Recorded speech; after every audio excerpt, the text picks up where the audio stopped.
Hello and welcome to part 3 of the scenery tutorial. And so far what's happened is I've made some hillsides and tunnel entries and stuff using plaster bandage and newspaper, and then I have applied some base scenery as well as a base undercoat of paint to that. So you can see the brown just sticking through the grass there, so that the whole lot's painted brown, and then we've added a load of scenery over the top. So in this video I'm going to hopefully get around to painting that cable trough in, and I'm going to add a couple of trees, and I'm going to generally touch up a few areas that need a little bit of extra scenery added where I've missed it the first time round. Okay, here's a selection of the trees that I'm going to be using. All of these trees are made by Woodland Scenics, and you have to make them yourself. So they come with the plastic tree armature, which you then bend out into a tree shape, and then you apply some special sticky glue called Hobby Tack, and then you apply the scenery over the top of that. And they're very effective. They look very much like real trees. You can see we've got a variety of trees here. We've got some sort of fairly small to medium trees. Some quite small trees which could actually be used as bushes, and then we've got some nice big proper trees as well. We've also got a load more over there, as you can see, and we're going to be adding some of those to the scenery.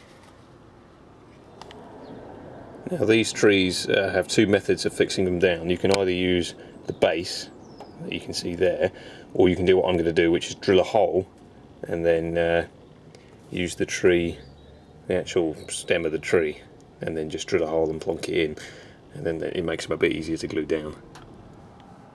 Now I won't show you me applying all the trees, I'll just show a couple, but basically just look around the scenery, see where you think a tree might look quite good, then take a tree and offer it up to the area that you've decided you're going to put it in. So let's offer it up over there, it'll stay up on its base. So I'm going to put a tree there, I think that'll look alright. Then take the tree away, drill a small hole, and you can see there's a little bit of white there where the plaster's coming through. So I've drilled a small hole there, and I'm going to apply one of the trees into that space. So apply a little blob of glue, and then just go ahead and stick it in the hole. There it is. And you'll probably need to prop something up against the tree to keep it in place while it dries. But as it happens, that one seems to be staying there quite happily. So there is the first tree.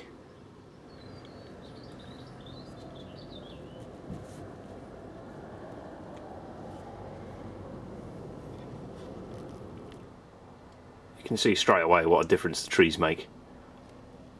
They really do look good, and a nice little bit of variation to the scenery. Not all trees will grow at the top of the hill, some of them will be growing down the bottom, and you can see here I've got a bit of a recess between the track and the actual hillside, so that's a perfect place for a tree to start growing because it's not going to get hit by any trains, and it's protected from the elements by the hillside on the right hand side. So let's see how that looks. Find the pilot hole.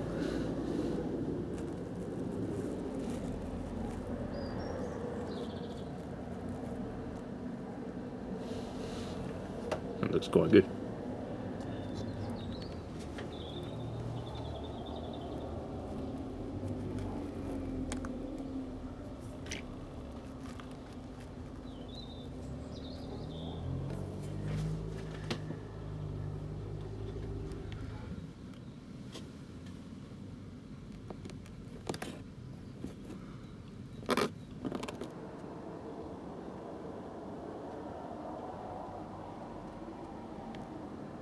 Okay, I've applied a few trees to the base area. I think I might put another one over there somewhere. Maybe another two. I might put like a quite big one here.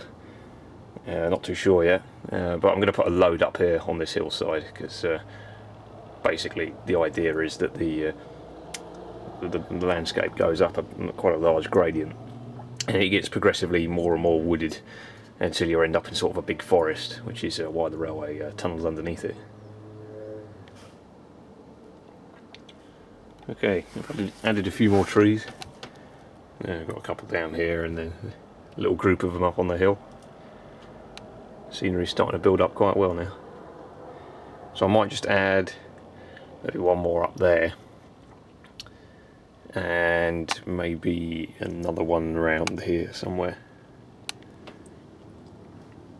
Okay, I think that's a good mix of trees for the moment. I might add some more later, but I don't want to add too many, because I do want to still keep, the base layer as well, because that looks really good. But as you can see, there's a nice little forest on the top, and now I just need to touch up a few little bits and pieces and add in some bushes. So the bushes, I'm going to be making them out of the remains of this fine leaf foliage. It just breaks off in nice clumps with little branches in it. Looks like quite realistic bushes, so I'm going to make a few of those, and I'm just going to dot them about in various places where I think that perhaps it looks a little bit too bare and it needs a little bit of an extra something.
Right, okay, that's pretty much as far as I'm going to take it for now.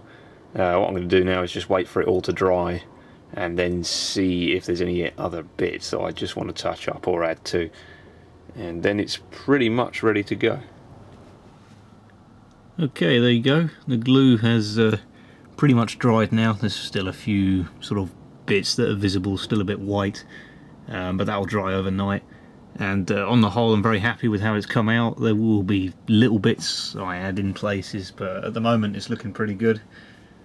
So we've got lots of trees all over the place, lots of little bushes as well, some there and there, and they look really good actually. I'm quite pleased with how well the bushes have come out. There's a few down by the side of the line as well, and then we've obviously got the big trees up here and then some bushes along there. I'm going to add a few more bushes up here, but for the moment I'm just going to leave it as it is, let it all dry. So I think you've all been waiting for it, and I've been looking forward to doing it for quite a long time now, and that's to actually run some trains past this newly created scenery.